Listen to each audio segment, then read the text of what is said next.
Jadi kulo niku gak ada kitab banyak tentang usul fikih. Sebenarnya kepentingan saya itu bukan masalah usul fikihnya, tapi kepentingan bahwa konstitusi ilmu, saya ulang lagi konstitusi ilmu yang difahami ulama ummati Rasulullah sallallahu alaihi wasallam itu ternyata fa innahu ta'ala bahabihim al malaikah. Allah itu bangga sekali dengan para malaikat. Makanya kamu harus ngaji usul fikih, ngaji apa saja. Karena malaikat itu tidak bisa mikir kayak jenengan, yang bisa mikir itu jenengan. Sehingga ketika presentasi cara bahasa sekarang, termasuk keramatnya Imam Amudi, itu ada cerita ini ada di Nailul Ma'mul kalangannya Syekh Mahfud At-Turmusi. Imam Amudi itu ulama top, tapi dia ngajarnya itu matematika. Jadi ulama nggak ngajar tauhid, nggak ngajar tarikh, nggak ngajar pesolatan, tapi ngajar matematika. Akhirnya, tapi di hatinya ini, makanya ulama itu punya sirri asrorihim al-fatihah itu ya di sini. Di hatinya itu menurut dia ilmu paling efektif untuk menjelaskan logika tauhid itu ya matematika. Singkat cerita, ketika ketemu para malaikat, ngendikannya Allah, ya Amudi, kenapa kamu sering belajar matematika? Li tauhidika ya Rabbi, supaya saya mentauhidkan engkau. Ajari para malaikat. Jadi malaikat dipanggil semua sama Allah. Hei waya malaikat, hei para malaikatku, dengarkan kajian Imam Amudi. Dengarin semua. Dia nerangkan di bor hanya sedikit. Nisbatus naini wa arba'atin wa khamsin sampai terus ilal wahid, semuanya nisbatul far'i ilal asli. Wes aku gawe angka cek 1 juta cek 1 miliar tetep awalnya iku siji. Mbok donya jumlahe cek alam galaksi cek planet wes santek tetep asal usule siji. Kabeh iku pengembangan nisbatul far'i ilal asli. Liyane zat sing wahid iku kabeh far'un, cabang mintil kal wahdah. Malaikat manduk-manduk kabeh ya, kabeh iku kok Allah. Jadi angka sebanyak apapun itu ya nisbatul far'i ilal asli. Jadi 2 ya enggak asli, yang asli 1. 5 ya sama, 1 miliar ya sama, 1 triliun semua. Berapapun jumlahnya bilangan, semuanya adalah far'un minal wahid. Terus kata Allah, "Oh iki lho ulamaku pinter tenan nerangno tauhid." Nah, malaikat kan monoton. Pokoknya wiridan sudah gitu dok. Akhirnya padahal malaikat ini pernah nggak terima ketika ulama itu masuk surga duluan, karena kan wiridan ini lama malaikat. Tapi ternyata apa? Kata Allah, kowe wiridan terus wajar gak di nafsu. Manusa tak kei nafsu jek eling aku. Akal terbaiknya dipakai untuk saya, kata Allah, yaitu untuk litauhidi, untuk mentauhidkan saya. Itu Imam siapa? Amudi. Jadi dia. Terus saya punya kitab, pernah ngaji sama Mbah Mun, namanya kitab Al-Husunul Hamidiyah. Itu ada ulama, itu ahli gambar. Gambar. Kitab itu bergambar. Yo kadang gambar wit, kadang gambar wedhus, pokoknya kitabnya gambar. Tapi wong keramat. Dua kitab gambar tapi hawane hawa tauhid. Nah, sampean kan enggak ngarang kitab primbon. Donga mahabbah. Lah ndekne dhewe Joko Tuwa kok ngijazahi mahabbah. Lucu kan. Ana kiai fakir jal ijazah jal berizki yo ngijazahi padahal ndekne dhewe fakir. Sing repot meneh.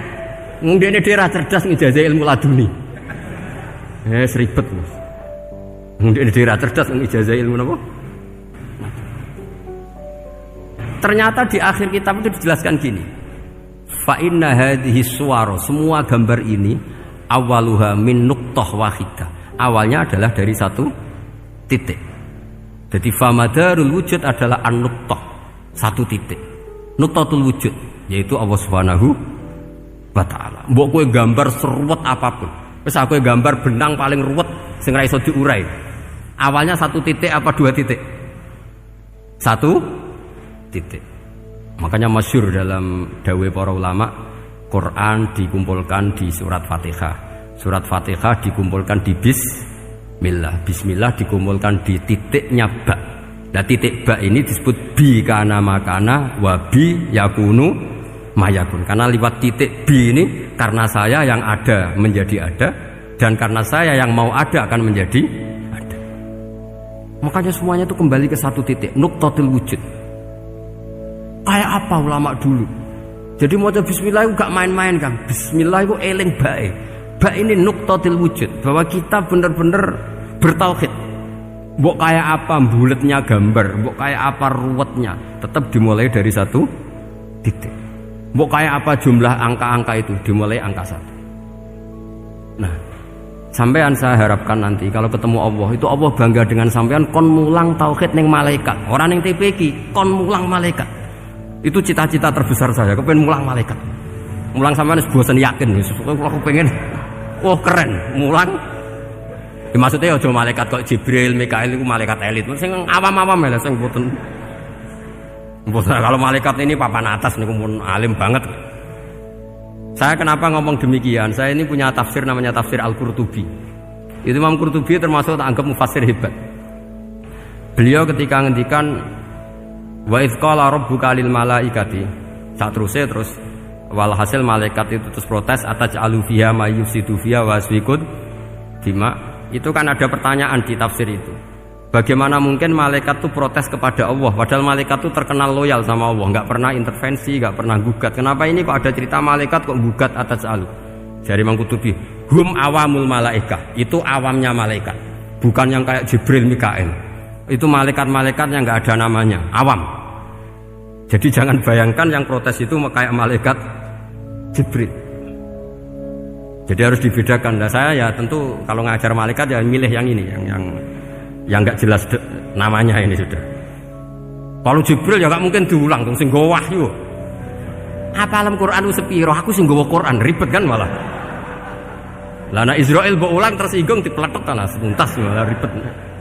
Mikael mbok ulang tersinggung kira di donasi bagian duit dan bagian rezeki ribet. Wis mulang malaikat sing awam. Saya itu termasuk hilang iskal saya, janggal saya karena tafsir Qurtubi. Dulu saya itu iskal. Mau malaikat kok ngevaluasi kebijakan Allah, itu artinya kan gini. Ya Allah, engkau mengangkat Adam sebagai khalifah. Padahal potensi Adam itu adalah ifsad.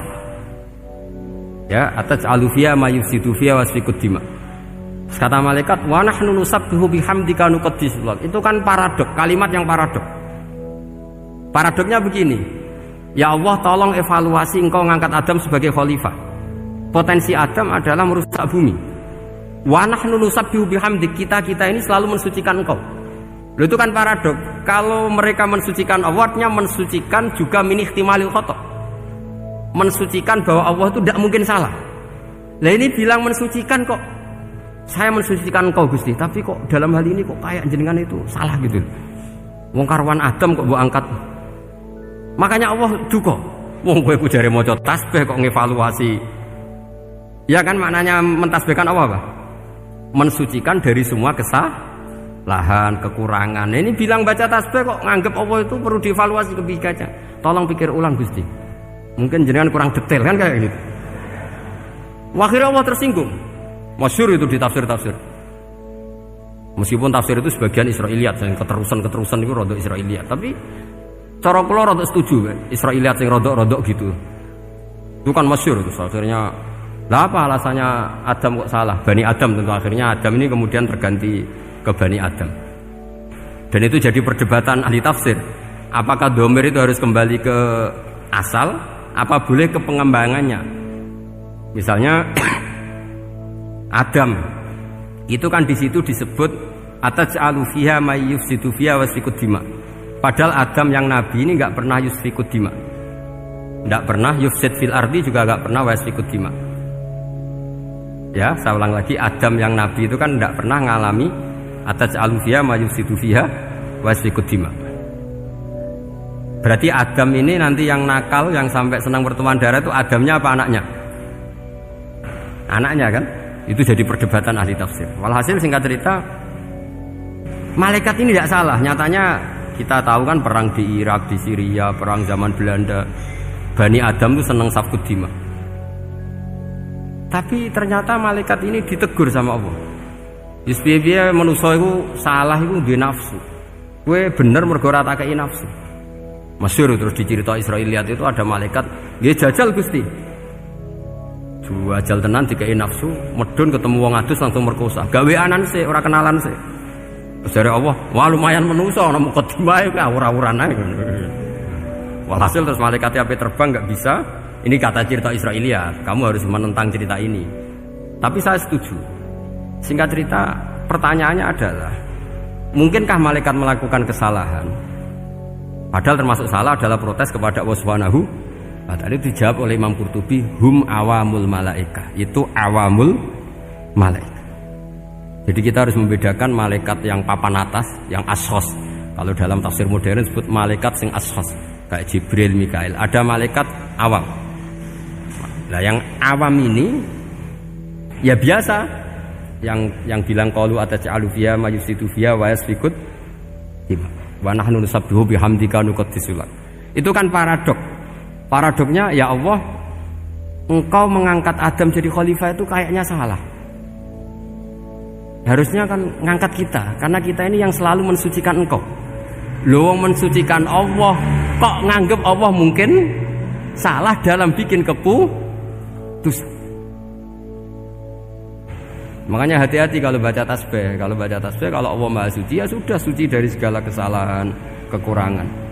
Jika wiridannya Rasulullah yang diajarkan kita, subhanallah bihamdi adada khalqi wa ridha nafsi wa zinata arsy midada kalimati. Jangan subhanallah pakai versi kamu. Allah Maha Suci. Ternyata kamu punya khayalan tentang Allah.